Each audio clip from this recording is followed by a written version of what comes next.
Estou muito feliz por ter Helena Danan aqui no estúdio da Exopolítica hoje, então seja bem-vinda, Helena. Obrigada, Mike. Eu estou muito feliz por estar aqui. Isso é muito divertido. Muito obrigada.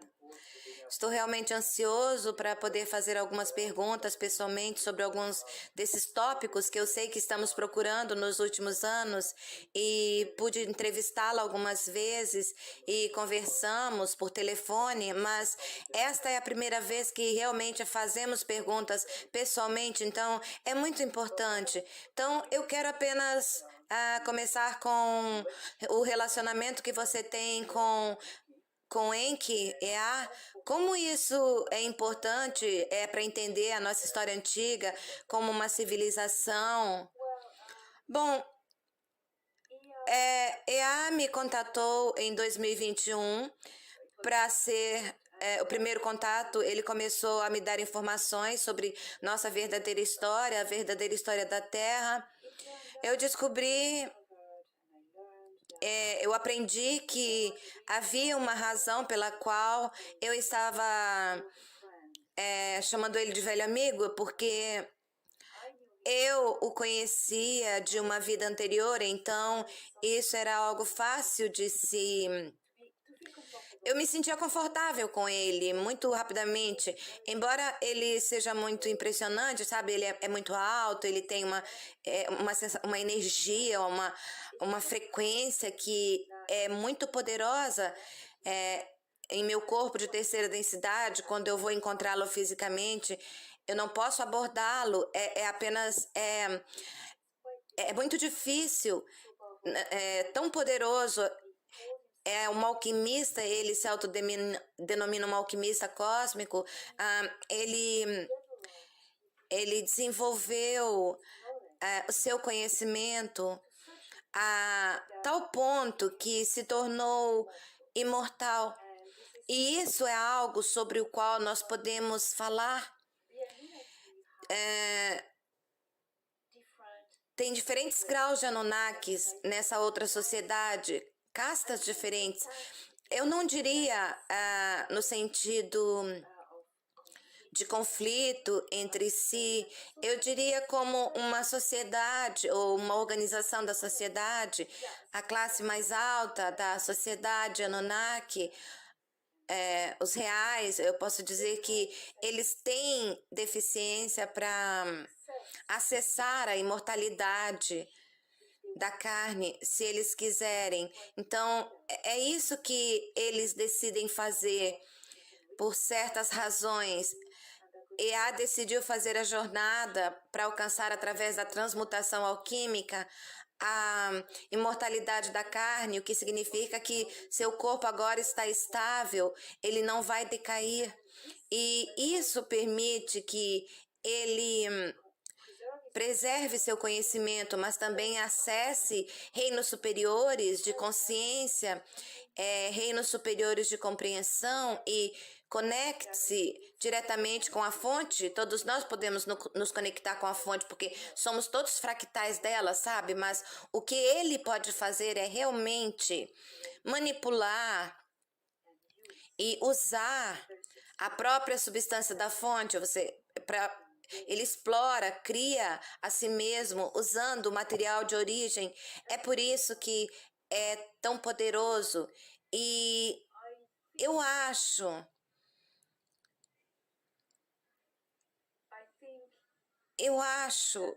que temos uma tremenda vantagem para saber mais sobre a sua sabedoria. Sua sabedoria é incrível. Às vezes ele diz palavras para mim um dia depois que eu descobri que havia um significado secreto por trás daquelas palavras. A sua sabedoria vai além do que poderíamos esperar. Ele é incrível. Então eu o encontro nele fisicamente, eu estou encontrando fisicamente, não é diário, não é um download, na verdade. Não estou viajando para o espaço para encontrá-lo a bordo da nave. Eu encontrei em sua nave, na nave Nibiru, que é um lugar incrível. Então, é isso. a nave Nibiru, do jeito que você descreveu para mim, era quase como um sistema de castas, ou havia uma diferenciação muito clara entre os cientistas, a tripulação, os pilotos e os reais. Então, eu fiquei muito impressionada. Foi a primeira vez que eu fui confrontada, então, tal organização em uma sociedade, porque geralmente, quando eu visito algumas naves-mães, onde há certo tipo de pessoa ou cultura, ou quando eu vou para Ganímedes, por exemplo, são governos, há outras pessoas que têm uma uniformidade em seus padrões. Para os Anunnaki é diferente, porque existem, eu diria, duas velocidades principais. São pessoas como nós que vivem suas vidas por muito tempo, eles podem prolongar suas vidas usando outro monoatômico, e quando sentem que seu corpo está cansado o suficiente, eles se clonam. Eles podem não se clonar, mas eles podem se clonar, transferir sua consciência, passar pelo ciclo da reencarnação, é claro, mas nunca serão capazes de fazer o que os reais podem fazer, porque há um tipo específico de linhagem que os reais podem acessar, essa imortalidade, porque eles podem acessar isso, essa imortalidade. Eles vivem fora do tempo.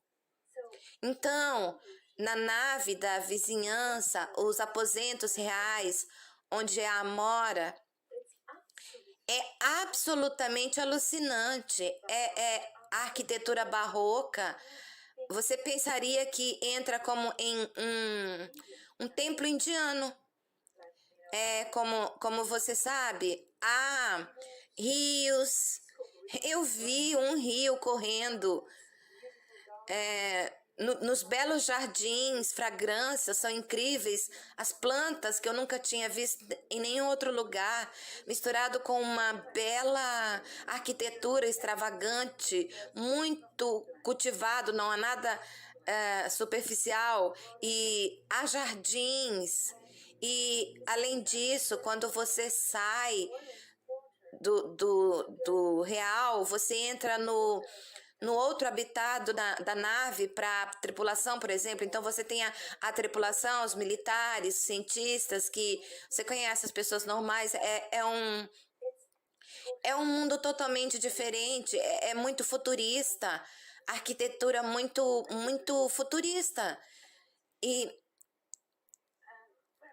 é muito avançado, a tecnologia é extremamente avançada, as pessoas usam uniformes, é como estar um pouco na nave da versão galáctica de mundos, da Federação, mas em um nível mais alto.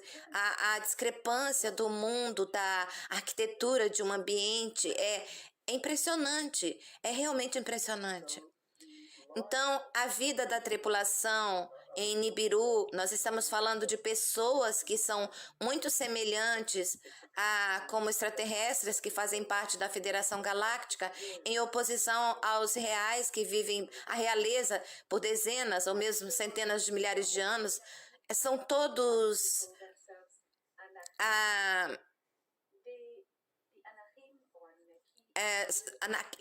Anakin ou Anunnaki, eles são um composto de espécies diferentes, raças diferentes, é uma cultura galáctica da sua própria galáxia, seu próprio.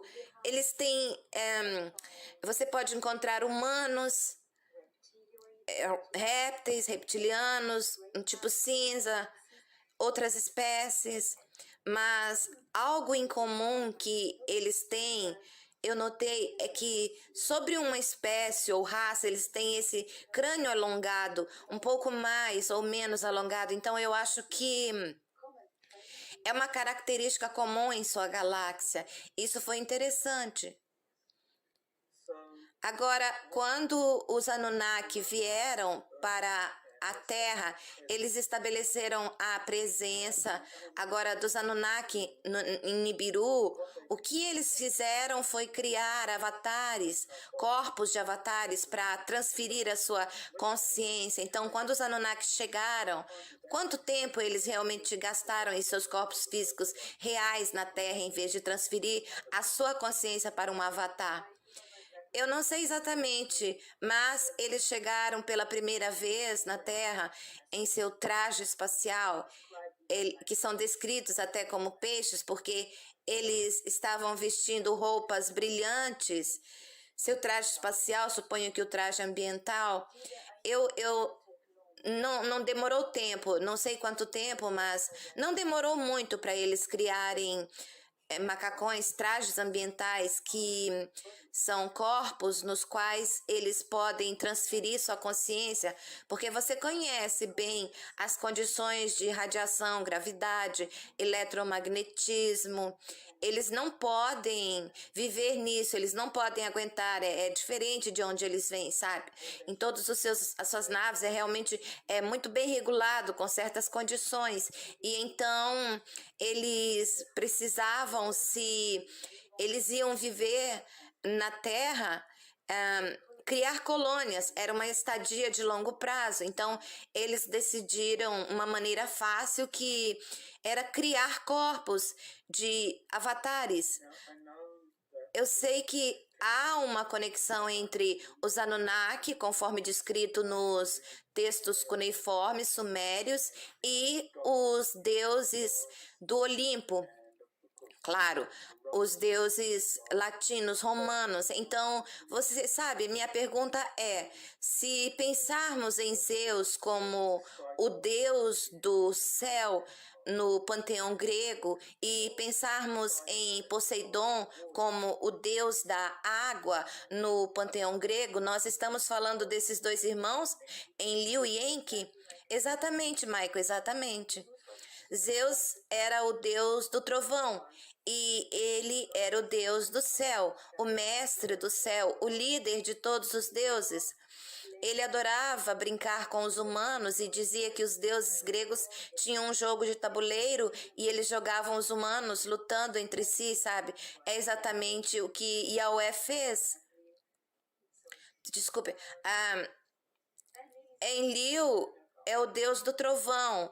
E em outras tradições, por exemplo, nas tradições Yazidi, onde eu estive no norte da Mesopotâmia recentemente, para eles o deus do trovão é o deus que destruiu a terra, criou a inundação, realmente Enlil. Então isso, como Enlil, que é muito óbvio,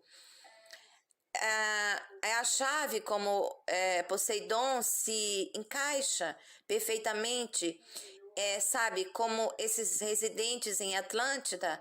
Então ele sempre veio do mar. Quando ele vinha, primeiro ele viveu em Eridu com os outros, e então ele se separou, eles construíram seus lugares, e em que foi para a Atlântida, e já era uma espécie de civilização lá, mas não muito bem desenvolvida. Então ele a desenvolveu, era sua casa na Terra. Ele sempre teve isso, representando com um tridente, é realmente uma arma. E eu já vi porque é um colecionador, eu sou uma colecionadora. Ele tem todas as armas de detenção, que é extraordinário. Ele foi colocado aqui, sim, era ele. Então, Enki era Poseidon, sim, e Enlil era Zeus, o deus do trovão, e Poseidon era considerado o tipo de fundador ou protetor da Atlântida, e é claro que sabemos que a Atlântida acabou, sabe, de uma maneira terrível. Eu acho que você tem algumas informações interessantes sobre o papel de Zeus em termos de acabar com a Atlântida. Então, o que você sabe sobre isso? Nós estamos na mitologia grega. Podemos voltar a Platão sobre o que ele disse sobre a Atlântida. Disse que os deuses, o país dos deuses não estava feliz com a Atlântida, o que estava acontecendo. Então, o pai dos deuses, então eles decidiram destruí-la, e ao destruí-la causou o dilúvio para o resto do planeta. Então, isso é uma coisa, e esse aspecto particular, o Deus dos deuses, ou o Deus do trovão, o Deus do céu, não estava feliz, estava com raiva dos humanos e decidiu destruí-los para redefinir tudo, para começar do marco zero. Isso é comum em muitas tradições mesopotâmicas. É claro que temos outras tradições, então nós sabemos disso.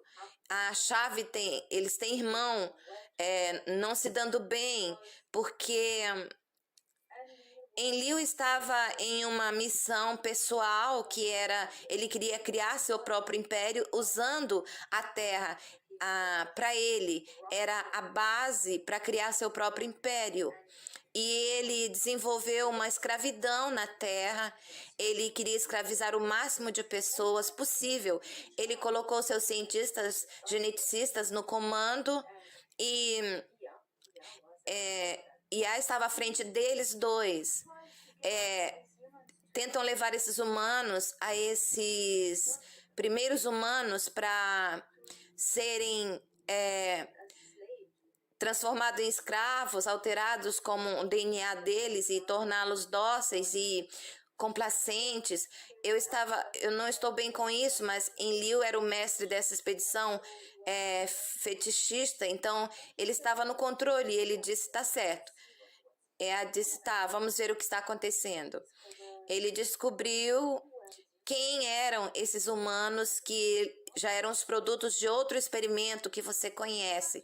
Então, para voltar para a Atlântida, eu decidi proteger os humanos, Ea decidiu proteger os humanos e não escravizá-los, tentar libertá-los da escravidão da Atlântida, onde ele criou a sua própria bolha de perfeição. Ele estava tentando obter isso, esse trabalho feito. A coisa é... Enlil estava tentando em todos os lugares se livrar e a manter, não conseguiu destruir a Atlântida, porque estava bem protegida, havia outros ETs lá, havia os Altians, havia outras colônias também, era muito protegida, não poderia atacá-la, e então Enlil fez o que... Enlil era meio reptiliano, tinha mente reptiliana, e ele deu as boas-vindas ao mar, à terra. Então Enlil decidiu colapsar a sociedade Atlante por dentro. Isso é típico que os reptilianos têm feito até agora, colapsando sociedades por dentro, criando grupos que vão criando divisões, grupos que vão discutindo, lutando uns contra os outros, mas o que Enlil fez, se você realmente quer colapsar o centro de Atlântida, porque Atlântida foi estruturada como tal, havia... era o lar de Ea, é claro, e os Altians e essa classe de cientistas que trabalhavam juntos, e havia toda a pirâmide de fontes de alimentação, os geradores, todo o conhecimento estava no esboço da cidadela central, e isso era inacessível. Então, ao redor você tinha colônias, as colônias... era misturada essas colônias. Então, o que Enlil conseguiu fazer, porque as colônias você podia negociar, eles estavam abertos, então ele se infiltrou, ele enviou seu povo para se infiltrar nas colônias, montar as colônias como contra Atlas, a cidadela. A narrativa era, olha para eles se consideram uma elite, eles retêm o conhecimento, você tem direito a esse conhecimento, você tem direito de usar o conhecimento deles, suas ciências genéticas, seu poder, tecnologia, suas armas, vocês têm direito, era isso. Então, eles estavam montando o povo contra a cidadela. E até cidadela e até acontecer motins, teve momentos onde a cidadela foi invadida por infiltrados e foi isso já fazia muito tempo. Então, o que a decidiu, eles estavam vindo, não ia melhorar. Vamos esconder esse conhecimento. Eu vou começar a esconder esse conhecimento, tirá-lo de Atlântida. Eu vou colocar em diferentes lugares do mundo e observamos esses lugares. E foi isso que eles fizeram. Foi o que eles fizeram. As colônias colocaram suas mãos em um pouco da tecnologia genética, a mesa holográfica, todos os dispositivos colocaram em suas mãos e eles trouxeram para as colônias, ou das colônias, eles começaram a, sabe, disparados pelo poder, influenciar. Foram tão influenciados que começaram a fazer experimentos genéticos para criar criaturas que seriam capazes de assumir os Altians, a função de IA na cidadela e todos os cientistas e mais ou menos atacá-los. Então eles estavam brincando com a genética sem realmente ter o conhecimento de que eles estavam fazendo coisas caóticas. Era terrível, terrível.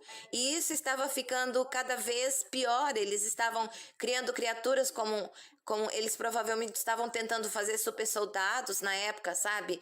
E foi aí que tudo deu errado. E o que eu quero dizer é que quando você pensa nas pessoas, há muitas pessoas que se lembram muito de ter vivido na Atlântida e você descobre que há duas histórias que se lembram dos Atlantes fazendo parte de Atlântida, onde era extremamente espiritual, pessoas bonitas trabalhando com cristais, sendo muito espirituais, era lindo. Era ciência, paz, sabedoria, e outras pessoas lembram dos motins, os experimentos genéticos, os conflitos. Então, é porque foi nas colônias, não na cidade principal. Então, eu fico feliz em trazer essa clareza, mas eu uso essa conversa hoje. Ele me contou sobre a correspondência com as colônias da Terra, seja nas colônias modernas da nossa era, como funciona. Então, você se lembra do que disse? Sim, sim. Isso é uma espécie de ponto realmente interessante que, de certa forma, você tem um dia moderno, uma história moderna sobre essas diferentes colônias que foram criadas.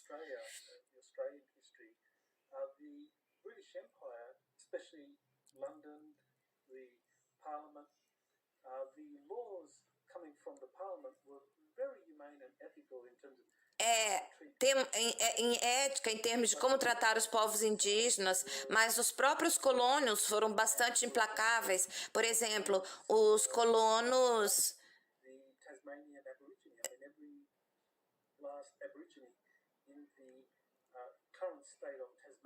exterminaram os aborígenes da Tasmânia ou menos humanos pelos colonos, então eles se encarregaram de apenas erradicar o que eles consideraram ser menos que humanos e certamente outros aborígenes em outras áreas da Austrália foram tratados muito mal, embora o Império Britânico tivesse várias políticas sobre como tratar os povos indígenas. Vemos a mesma coisa nas Américas, onde os nativos americanos, como os Cherokee e as outras tribos dos estados do leste, assinaram acordos com a coroa antes da independência e a coroa reconheceu que as nações indígenas tinham direito à terra e então eles disseram que iriam reconhecer esse direito e protegê-lo, uma vez que você tivesse a guerra da independência e a América se tornasse livre e independente, eventualmente aqueles tratados com os britânicos foram substituídos por tratados que foram então quebrados pelos colonos, o governo americano. Então você conhece outro exemplo de como os colonos se comportam de maneira muito mais agressiva, menos ética do que o tipo de centro de poder político. Então eu entendo totalmente como nos últimos dias da Atlântida, como você tinha o centro e um tipo de como se comportar, fazer as coisas de maneira ética, mas as colônias mais distantes, especialmente, teriam sido, como você disse, meio raivosas. Então, isso é muito importante. Então, sim, então eu concordo que as colônias teriam sido muito mais violentas, mas um exemplo da Atlântida não ter funcionado. Sim, sim. Então agora vamos avançar um pouco para a criação do tipo hebraico e depois o cristão e depois as religiões islâmicas. Eles são todos baseados em Abraão, esse patriarca que deixou a cidade ou uma antiga cidade suméria, que na época de Abraão, eu acredito que fazia parte do Arcádia, talvez do Império Assírio. Então leva com ele a sua família e os registros da história de Ur, e até por volta do século 7, os hebreus realmente reconheceram os Elohim, reconheceram múltiplos Elohim. Yahweh era apenas um entre vários deles, ele não era de forma alguma o único, nem o mais amado. Eu acabei de fazer uma entrevista recentemente com Paul Wallace, em seu livro A Conspiração do Éden. Ele descreve como a Shara era uma divindade feminina que era adorada pelos antigos hebreus.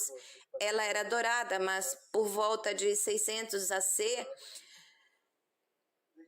os hebreus se reuniram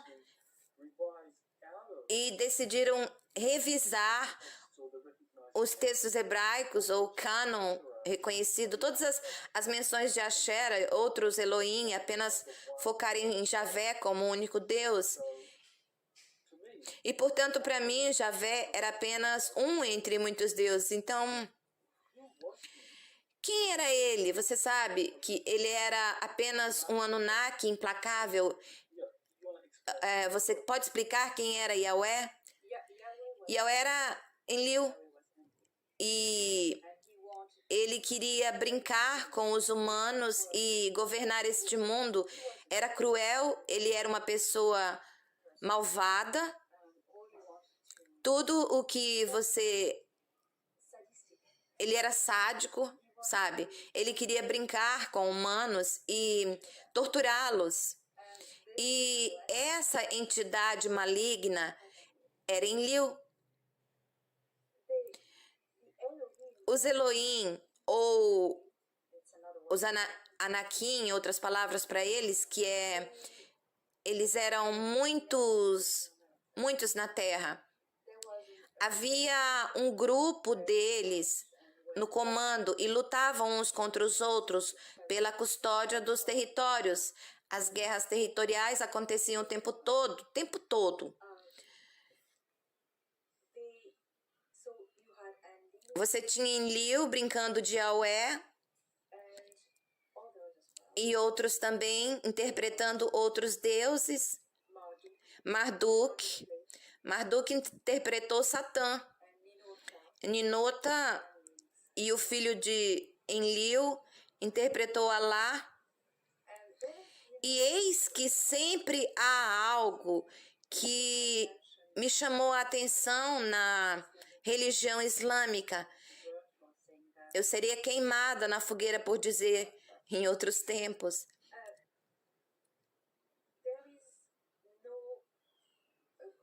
Não há um Deus maior do que Alá, e ele é o maior entre todos os deuses. Quero dizer, você quer dizer que existem outros deuses? Sabe o que eu quero dizer? Então, eles jogaram, às vezes era trocado, sabe? Eles trocavam de jogos, sabe? Yahweh, bom, Enlil, Marduk estavam jogando tantos jogos de poder. Então, eles vestem bem isso. É muito interessante. Eu sei que isso é algo que historicamente pode ser mostrado, que os hebreus fizeram a transição de uma religião politeísta para monoteísta, com esse foco total em Javé, como Javé, Jeová, único Deus. Agora, se avançarmos para Yeshua ou Jesus, ele, digamos, apenas existem textos cristãos que mostram isso. Na verdade, até mesmo na Bíblia atual, há passagens que se referem a Yeshua não reconhecendo Jeová como seu Deus. E certamente os cristãos gnósticos, de acordo com eles, Jesus acreditava em outro Deus em vez de Jeová. Então, sim, o que aconteceu lá com Jesus e o Deus a quem ele orou e Jeová do Antigo Testamento, o que aconteceu é que a boa facção dos Anunnaki não estava feliz com o Senhor Enlil, tendo muito poder, e então Yeshua, que era um híbrido descendente dessa linhagem, tenta fazer as pessoas abrirem os olhos sobre quem era essa entidade maligna. Não era um Deus do amor, da verdade, da compaixão, e a mensagem de Yeshua era a conexão com Deus, o reino de Deus, você o tem dentro de você. Pode se conectar diretamente com Deus, o Criador, sozinho. Ele está dando ao povo a sua soberania. E ele disse que é uma escritura importante que diz no Antigo Testamento que o Novo Testamento diz que Yeshua foi ver os sacerdotes de Jeová e disse: seu pai não é meu pai. E ele estava falando sobre isso. É por isso que os sacerdotes de Yahweh queriam se livrar de Yeshua. E Jesus estava curiosamente falando de seu próprio pai.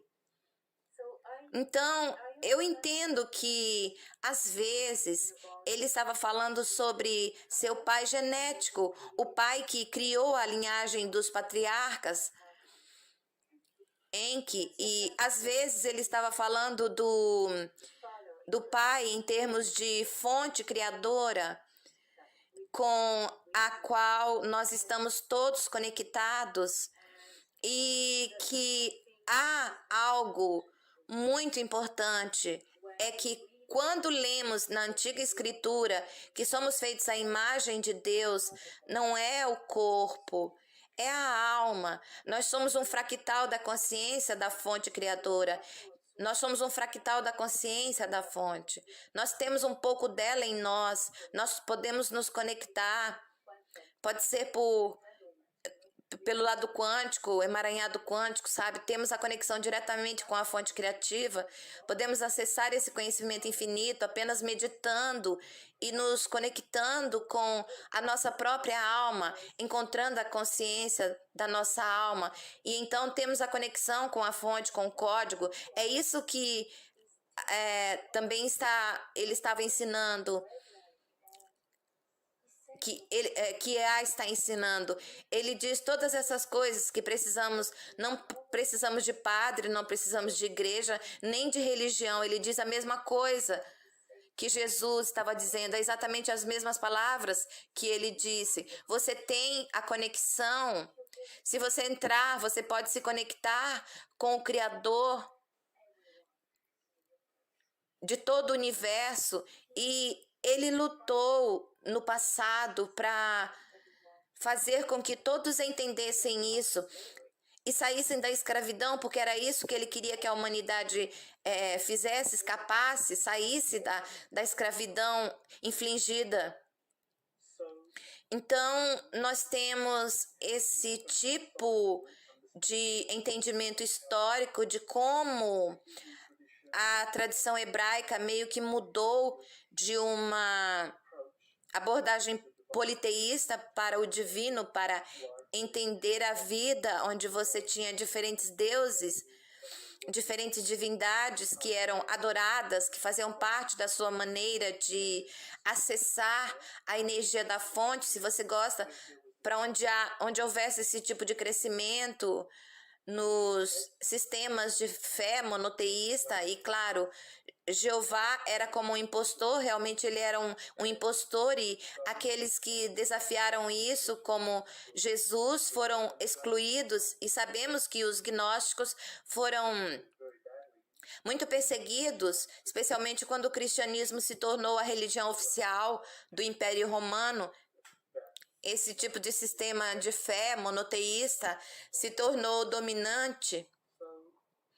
Então, agora temos esse tipo de retorno de Enki, e você tem falado sobre isso, e não apenas você tem falado sobre isso desde 2021, que ele voltou, e isso significa que você conhece o retorno de Enki, o que isso significa para nós hoje. Significa que estamos livres da escravidão, estamos livres dos milênios de escravidão que Enlil estabeleceu na Terra. Ele está de volta porque as correntes foram quebradas. Você conhece essa religião. Isso que Enlil ou Yahweh ou Jeová construiu era todo um sistema de poder, de controle da humanidade. Eles criaram, ele o criou, a sua equipe, seguidores, o estado profundo. O estado profundo, sabe? Ele está dentro da origem disso. Para dar continuidade ao seu trabalho.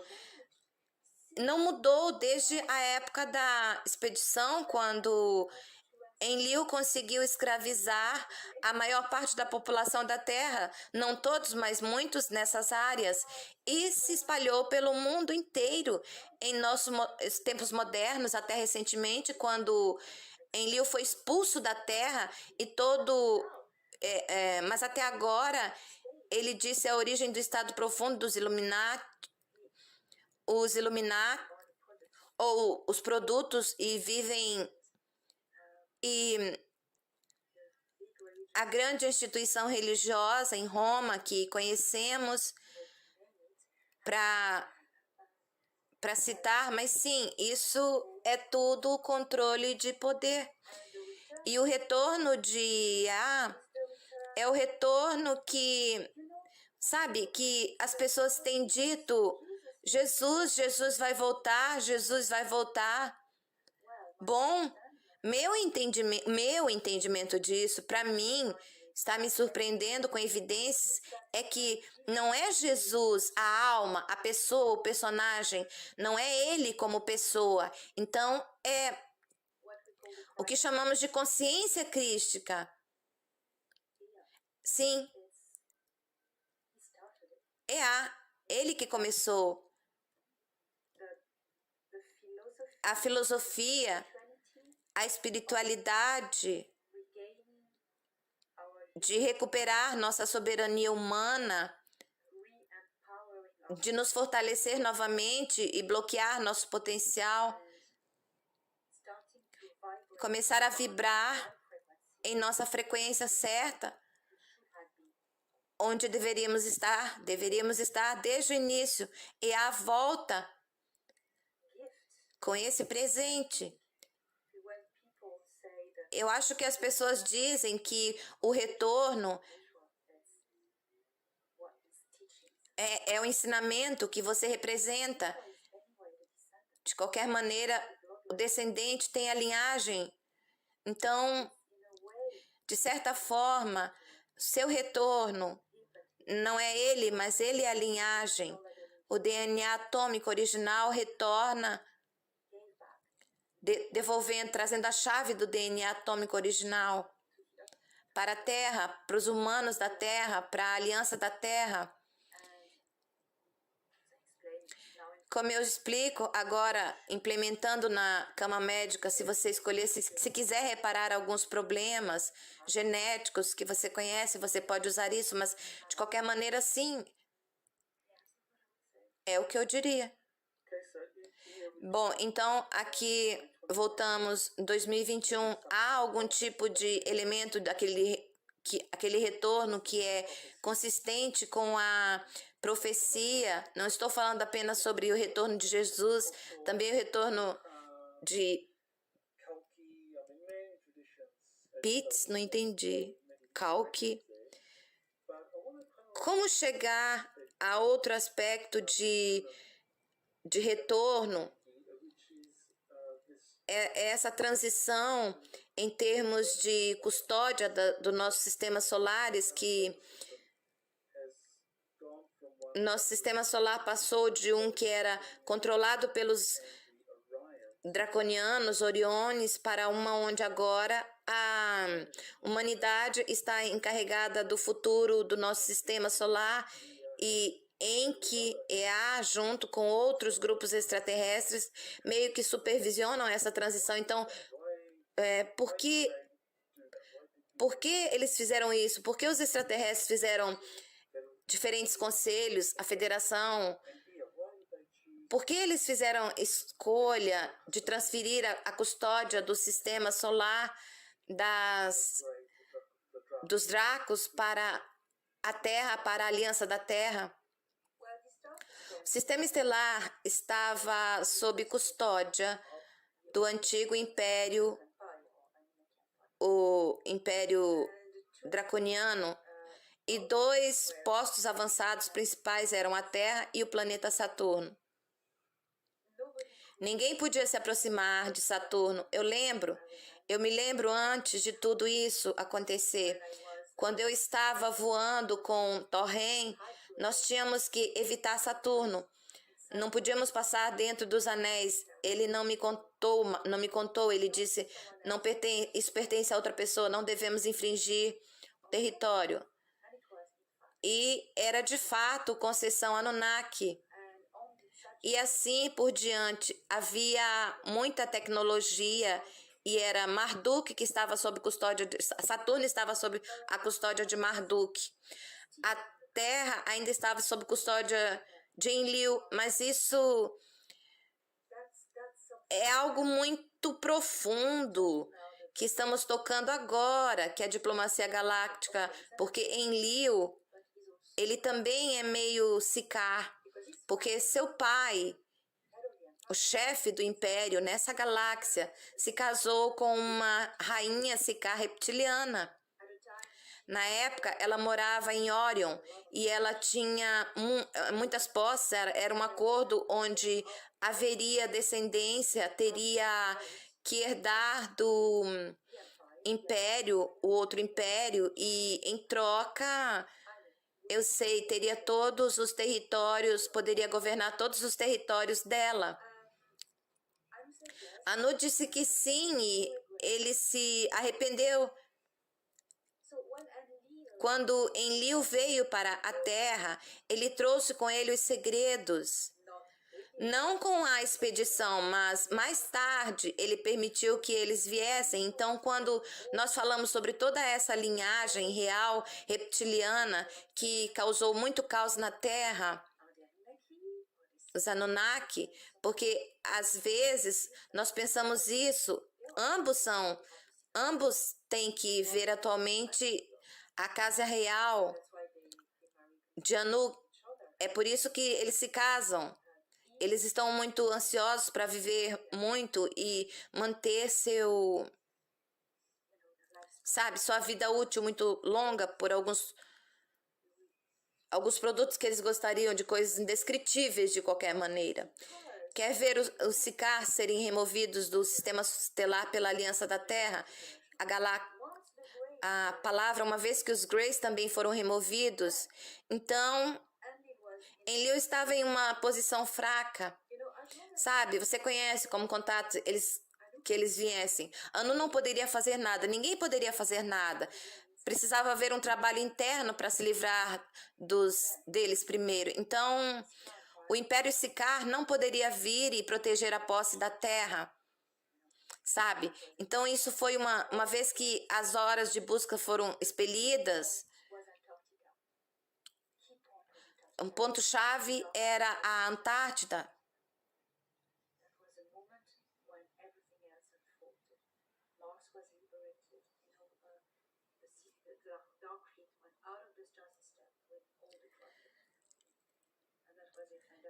Foi isso, foi o começo de uma limpeza séria. Agora, e os remanescentes ainda estavam em processo de terapia, nunca criado desde então. E então, bom, a galáxia, quem vemos chegando, a Confederação Intergaláctica, bom, primeiro ano em setembro de 2021, depois em outubro, a Confederação Intergaláctica, os semeadores. Agora podíamos conversar, agora tínhamos visto o problema do Sicár, poderíamos fazer a limpeza interna como queríamos. Eles estavam indo embora também. Quando Iá voltou e Iá devolveu. Bom, o elo foi removido, claro. Marduk, ele se foi. Eu acho que esse ponto. Então, o próximo passo, quando Enlil foi preso e os Sicár destituídos do seu poder nesse sistema, a Confederação Intergaláctica com EA, eles organizaram um conselho para fazer com que Anu viesse combater e fazer um decreto e apenas remover e liderar. E uma vez que esse conselho foi feito, EA do outro império, porque Enlil havia sido preso, ele não fazia mais parte, estava fora, ele era como EA estava aliviado agora. Então ele tinha direito, EA com o acordo do seu pai, decidiu, de repente ele estava sob custódia de Saturno, da Terra novamente, e manteve o título novamente. Por pouco tempo, ele devolveu ao povo da Terra, ele devolveu Saturno, a aliança da Terra. E também a Terra estava livre. A Terra não era sua, porque tudo o que você sempre quis o que ele sempre quis era ver a humanidade da Terra livre, soberana, florescente, sabe? Houve reuniões em que EA passou a custódia de Saturno para as mãos da Aliança Terrestre, porque a civilização indígena mais proeminente no sistema estelar, porque nós, como humanos da Terra, somos a civilização indígena mais avançada do sistema. Nós temos a custódia como protetores. Então, foi o que aconteceu. Eu sei que muitas pessoas não acreditam que a Terra foi libertada, que ainda existem extraterrestres negativos aqui. Então, qual foi o fator crítico que levou a esta libertação, onde os draconianos, os oriônios, os Greys tiveram que deixar nosso sistema solar? Eu pensei que era por causa da chegada da Confederação Intergaláctica, que você conhece, que representava esse tipo de 24 raças fundadoras, raças de semeadores que haviam estabelecido os experimentos genéticos e que eles saíram porque não queriam ser vistos ou gravados de certa forma. Eu acho que isso remonta à nossa pergunta anterior sobre as colônias e o centro, que os reptilianos estavam no comando do nosso sistema solar, eram como parte deste vasto império draconiano. Eles estavam se comportando de maneiras que seriam embaraçosas para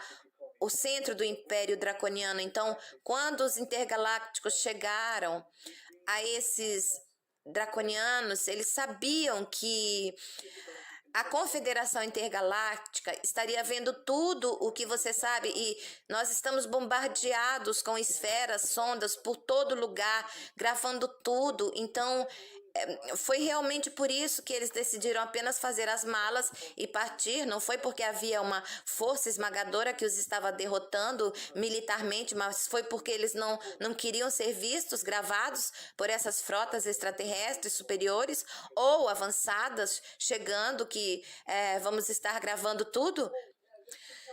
Bom, os Sikaar temem a Confederação Intergaláctica porque os semeadores são mais poderosos, mais avançados, bem mais avançados que eles. Então, a luta começou realmente. Deu uma boa virada com a Antártida, sabe? Então, tudo simplesmente decolou de Marte, tudo. A chegada da Confederação Intergaláctica permitiu a resolução de tudo isso, limpando toda a resistência, especialmente na terra, no subsolo.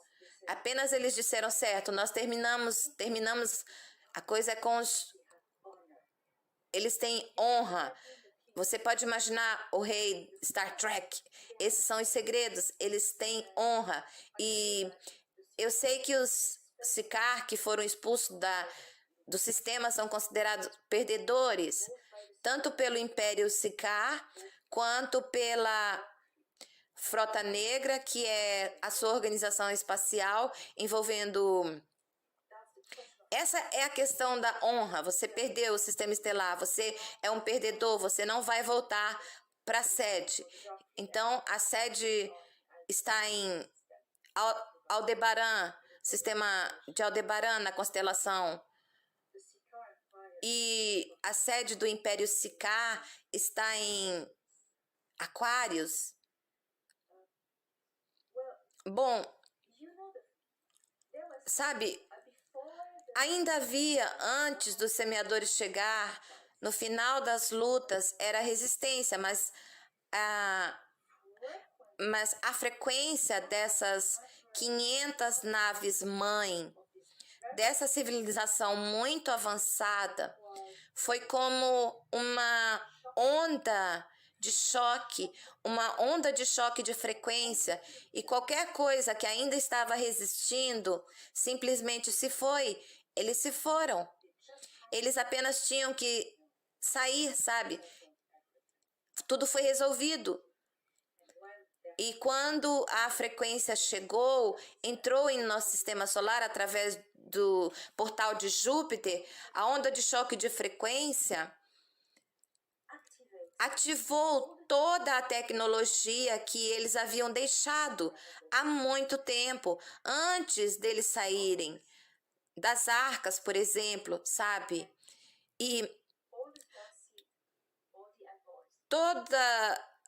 os sementes estelares enviados são membros das raças de semeadores que estão encarnados aqui, também sentiram isso e de repente se lembraram de quem são no exato momento em que eles entraram no sistema estelar. Era como quando você joga uma pedra na água, você vê as ondas. Eu sei que um dos principais eventos que você tem descrito é quando você teve os acordos de Júpiter, onde havia esse acordo com o Comando Espacial dos Estados Unidos, foi reconhecido como o ponto, a organização para representar a humanidade, os nossos programas espaciais, ao lidar com essas diferentes civilizações extraterrestres, Conselho da Federação de Andrômeda e assim por diante em geral. James Dickinson é o chefe do comando espacial, então ele tem esse tipo de autoridade tremenda. Agora, mais recentemente, você descreveu esse encontro em janeiro de 2023 em Raven Rock, na Pensilvânia, onde você tinha um encontro com o general Glenn Van Herk. Você o reconheceu, identificou, ele recebeu um plano de divulgação que presumivelmente seria posto em prática pelo Comando do Norte e NORAD, que ele estava no comando dessas duas organizações. Então, aqui você tem dois oficiais militares poderosos e, recentemente, em um movimento sem precedentes, o general Van Hark estava criticando o Comando Espacial por ultrapassar as suas responsabilidades, autoridades, quando se tratava de espaço, rastreamento. Então, o que você acha disso? Isso foi tão interessante, foi tão interessante. Eu acredito que não tem nada a ver com extraterrestres ou com divulgação, porque o que eu vejo é que talvez eu esteja errada, mas essa é a minha visão, que as pessoas vão fazer é o que elas pensam. Então, eu estou compartilhando aqui apenas a minha visão. A minha visão, meu entendimento pessoal, é que há uma luta pelo poder humano, tão simples quanto o os ETs têm seus planos, agendas para libertar a Terra, obter a divulgação que está acontecendo, mas então os humanos fazem coisas humanas. Então, como eu vejo tudo bem. O general Dixon estava foi encarregado da Nova Terra.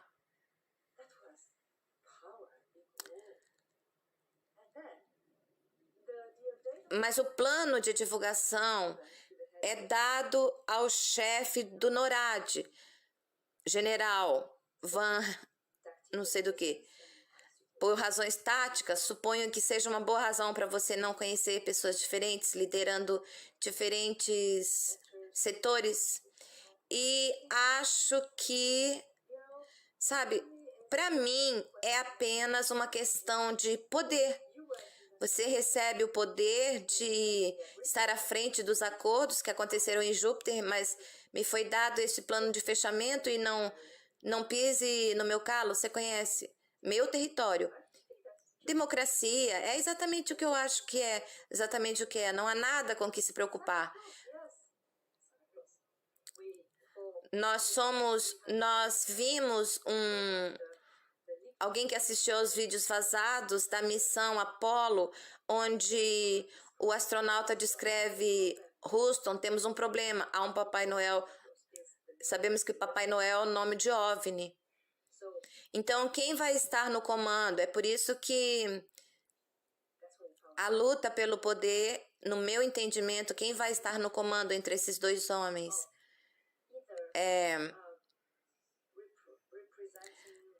de um lado representando o primeiro contato com extraterrestres, apresentando ao público. Quem vai estar no comando disso? Vai ser um militar. Ou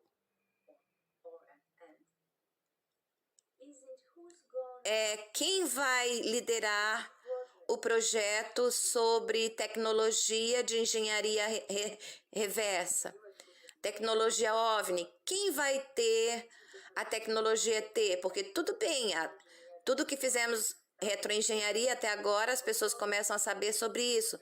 Você tem David Crush, que veio falar sobre isso, e outras pessoas. Agora é com a lei de proteção. É fácil avançar agora e vai ser mais e mais interessante, mais e mais pessoas, mas então tem isso. Mas, sabe, a revelação está acontecendo, estamos avançando.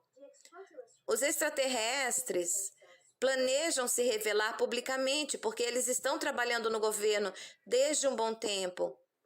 Os governos sabem muito sobre eles trabalhando juntos na Terra, na aliança da Terra, sabe? Eles vão se encontrar no espaço. Você tem todas as pessoas andando entre nós.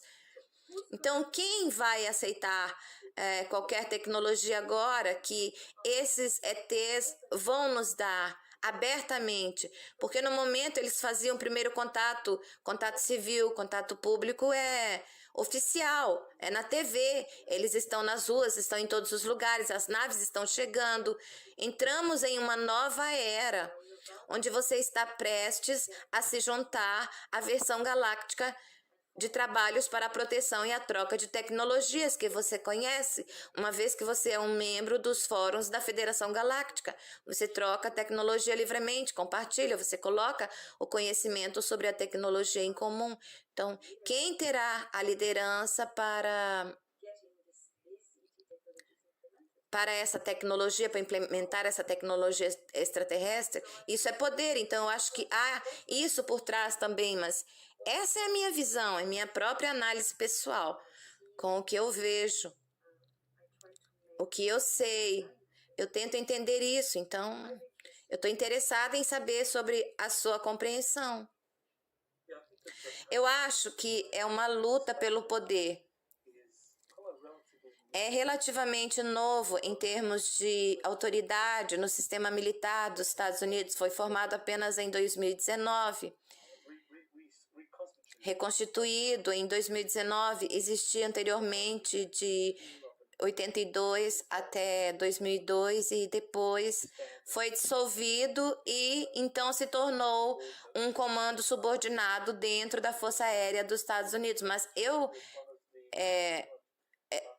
era muito constituído com o tipo de comando do sistema militar dos Estados Unidos. Significa que é responsável por organizar o sistema combatente, a Força Aérea, a Marinha, o Exército, os recursos da Força Espacial que lidam com o espaço, qualquer coisa acima de 60 milhas na atmosfera, tudo sobre o domínio do espaço. É considerado espaço. Então, o comando espacial é responsável por tudo isso em termos de operações, de modo que cria conflito com o NORAD, que é responsável pela defesa da América do Norte. Porque como você lida com OVNIs, com certeza, isso pode ser na atmosfera, aparecem na atmosfera, mas eles vêm do espaço. Então, quem tem jurisdição é o NORAD, é o comando do espaço. Então, há uma batalha, mas eu acho que, sabe, se olhar logicamente, bom, você sabe, esses objetos vêm de espaço profundo, eles estão sobre nossos céus. É força espacial, desculpa espaço. Bom, força espacial faz parte disso, mas o comando espacial tem que ter jurisdição final, porque eles são responsáveis por rastreá-los, interditá-los se necessário. Então, eu acho que essa é a luta. Essa é a luta, mas você mencionou o David Grush, eu acho que eu gostaria de terminar com a pergunta final e, por enquanto, apenas obter a sua resposta sobre isso agora. Algumas pessoas acreditam que David Grush faz parte de uma operação psicológica para condicionar o público americano no mundo para um evento de bandeira falsa alienígena.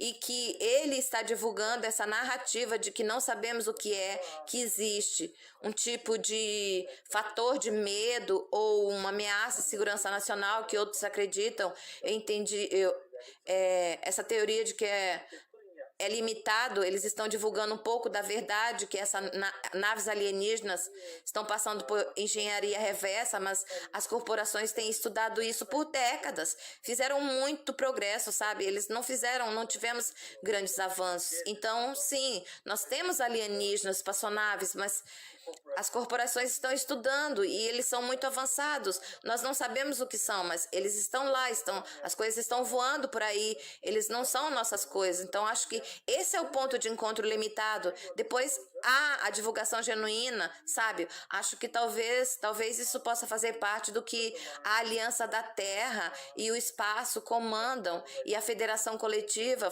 está fazendo como se estivessem usando pessoas como David Grush para nos preparar para uma divulgação genuína de que teremos toda a tecnologia que foi suprimida, lançada em breve e que é para que tenhamos um futuro muito positivo. Então, de que maneira você segue essas explicações diferentes para pessoas como David Grush? Outros denunciantes se apresentando. Bom, eu disse diretamente, eu digo a você, para a última e terceira versão, porque por muitos motivos me disseram que essa atualização final deste plano de divulgação é muito inteligente e vai surpreender a todos. E é feito de forma muito inteligente. Torran me disse isso, é genial. Então, eu espero sempre fazer um julgamento do que eu vejo nessa história, mas também porque o que é importante agora é levá-lo passo a passo para o público. ETs são reais. Esse é o primeiro passo. Isso é uma grande coisa. ETs são reais. Eles estão aqui há muito tempo. Eu tenho trabalhado com nossos governos. Eles têm trabalhado com nossos governos. Isso é difícil, a primeira parte. Isso está acontecendo. Se algumas pessoas como Stephen Greer dirão que todas as divindades são positivas, se alguém como David, não sei se é Grush ou é Rush, dirá divindades são ameaças, são negativas, eu diria que não importa no momento. O que importa é que essas diferentes narrativas se misturam com as diferentes correntes de pensamentos e simplesmente atravessa o portão para a mente das pessoas, o que quer que pensem sobre alienígenas, passa por suas mentes e eles percebem, uau, os alienígenas existem e são reais. Eles estiveram aqui, trabalharam com nossos governos.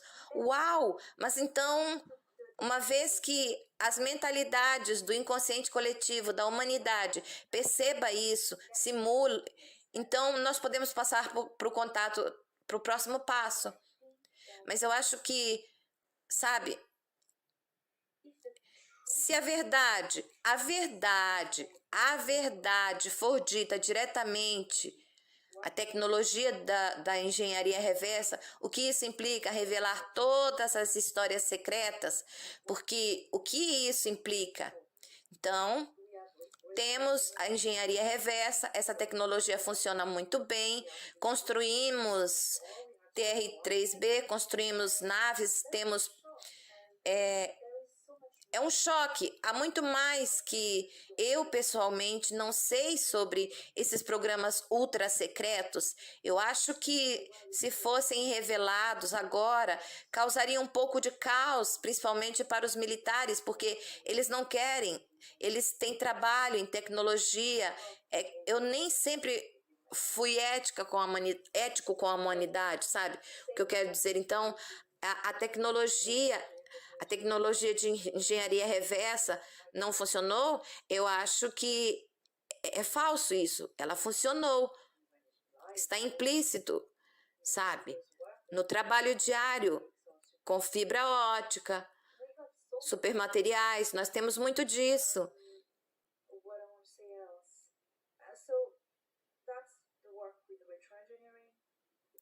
A engenharia reversa, os extraterrestres, mas realmente não funcionou. Significa que ainda vamos contar a você sobre nosso programa espacial secreto, outras coisas ainda.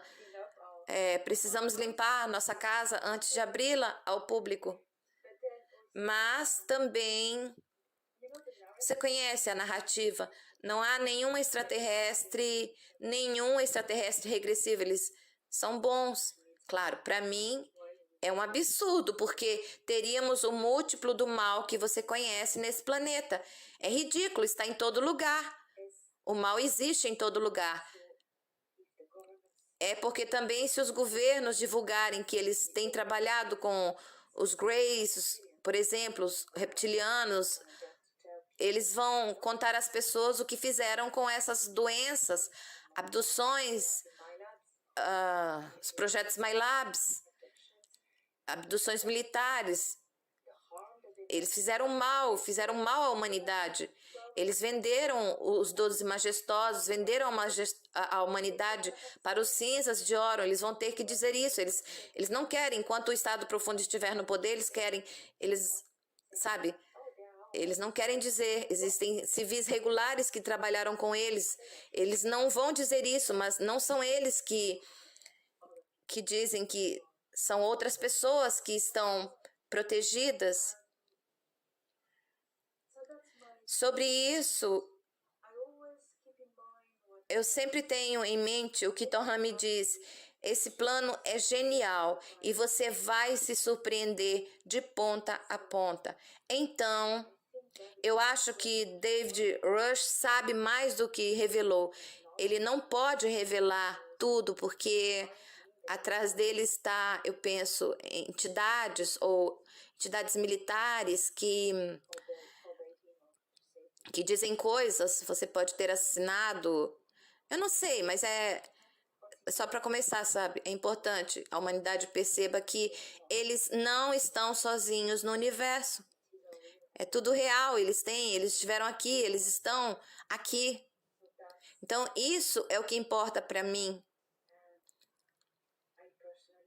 E eu, pessoalmente, tenho razões muito fortes para acreditar que não haverá um cenário de invasão alienígena. Foi tudo planejado, foi uma coisa real que eles prepararam para definir profundamente, nos prepararmos tudo. Tecnologia holográfica, se prepararam para usar falsos alienígenas, naves que eles sempre projetaram para fazer acreditar que é realmente uma invasão. Mas como as coisas estão agora? Isso não vai acontecer, não vai acontecer. Porque o mundo, a cena exopolítica da Terra mudou. Então você ainda se sente confiante de que 2023 será o ano do divisor de águas? Será aquele em que entraremos nesse tipo de mundo pós-divulgação? Todas as coisas do passado serão reveladas, eventualmente serão, tipo, como se tivéssemos a crença de que nós realmente vivemos isso. Então você ainda se sente otimista sobre o que está por vir nos próximos 6 meses a um ano? Eu ainda me sinto otimista. Agora, as coisas estão com muita interferência. Vai acontecer tudo em 2023. Eu acho que já começou e está demorando o tempo que precisa, mas eu acho que 2023 e 2024, pessoalmente, eu vejo a velocidade, né? Tá demorando e eu diria que começou 2023, é um ano de divulgação, mas para saber tudo isso, talvez demore mais um ano para espalhar ao longo do tempo. É o que eu acho. Certamente as leis de proteção do denunciante estão em vigor e a nova legislação do Congresso sendo apresentada na Lei de Autorização de Inteligência para 2024, onde as empresas são obrigadas a revelar todos os projetos que lidam com a vida extraterrestre ou engenharia reversa de tecnologias capturadas, sabe?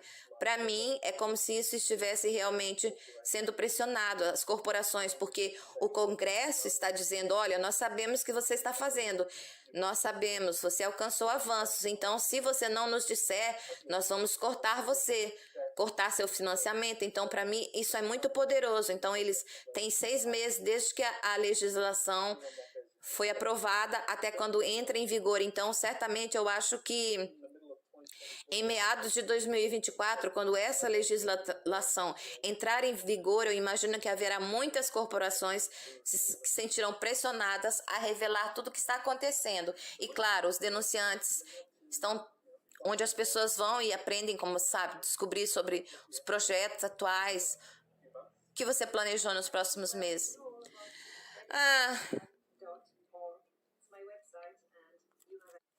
Bom, gente, terminou por aqui.